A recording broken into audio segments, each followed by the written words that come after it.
It is granted only to the heart that abounds with integrity, trust, generosity and love, to realize true prosperity. The heart that is not possessed of these qualities cannot know prosperity, for prosperity, like happiness, is not an outward possession, but an inward realization. The greedy man may become a millionaire, but he will always be wretched, and mean, and poor, and will even consider himself outwardly poor, so long as there is a man in the world who is richer than himself, whilst the upright, the open-handed and loving will realize a full and rich prosperity, even though their outward possessions may be small. He is poor who is dissatisfied, he is rich who is contented with what he has, and he is richer who is generous with what he has. When we contemplate the fact that the universe is abounding in all good things, material as well as spiritual, and compare it with man's blind eagerness to secure a few gold coins or a few acres of dirt, it is then that we realize how dark and ignorant selfishness is. It is then that we know that self-seeking is self-destruction. Nature gives all, without reservation, and loses nothing. Man, grasping all, loses everything. If you would realize true prosperity, do not settle down, as many have done, into the belief that if you do right, everything will go wrong. Do not allow the word competition to shake your faith in the supremacy of righteousness.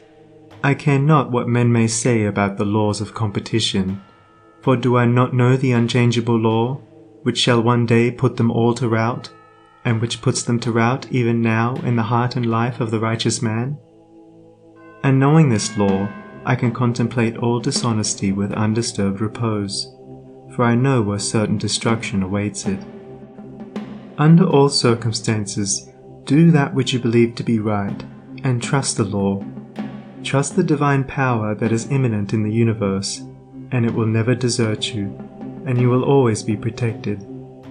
By such a trust all your losses will be converted into gains, and all curses which threaten will be transmuted into blessings.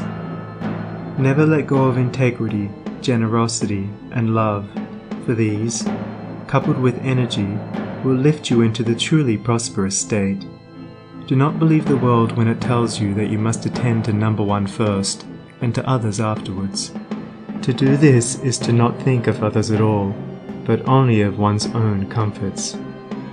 To those who practice this, the day will come when they will be deserted by all, and when they cry out in their loneliness and anguish, there will be no one to hear and help them. To consider oneself before all others is to cramp and warp and hinder every noble and divine impulse. Let your soul expand. Let your heart reach out to others in loving and generous warmth, and great and lasting will be your joy, and all prosperity will come to you. Those who have wandered from the highway of righteousness guard themselves against competition. Those who always pursue the right need not to trouble about such defense. This is no empty statement.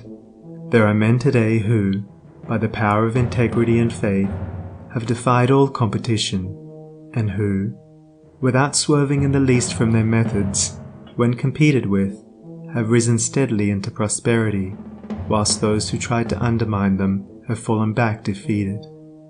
To possess those inward qualities which constitute goodness is to be armored against all the powers of evil, and to be doubly protected in every time of trial. And to build oneself up in those qualities is to build up a success which cannot be shaken, and to enter into a prosperity which will endure forever.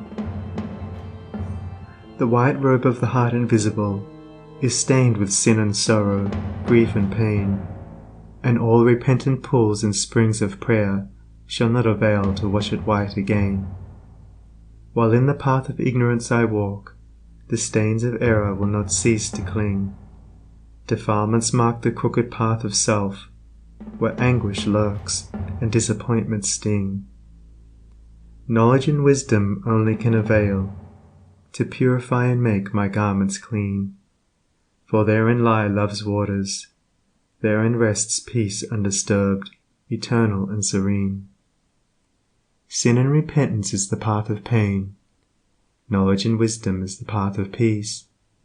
By the near way of practice I will find where bliss begins, and how pains and sorrows cease.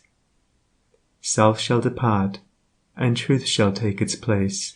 The changeless one, the indivisible, shall take up his abode in me, and cleanse the white robe of the heart invisible.